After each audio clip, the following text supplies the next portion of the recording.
Gozi. Gozi.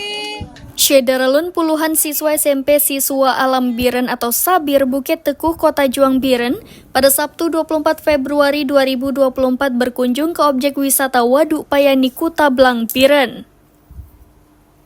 Kehadiran mereka bersama guru selain melihat indahnya objek wisata tersebut juga mengikuti lomba melukis gembira serta menonton film dokumenter Lahan Basah Rawa Gambut. Pertemuan gembira tersebut di lokasi pameran produk-produk hasil kerajinan tangan di kawasan objek wisata Payani, Desa Blangme, Kuta Blang Biren. Awalnya para siswa menonton film dokumenter hasil karya Aceh Wetland Foundation. Direktur AWF, Haji Yusmadi Yusuf juga menjelaskan berbagai macam ikan, burung-burung, dan ekosistem lain yang hidup dan tumbuh berdampingan di lahan basah rawa gambut Payani yang luasnya mencapai 300 hektar. Kemudian dilanjutkan lomba melukis komunitas Bakaru di perbukitan dengan view rawa gambut.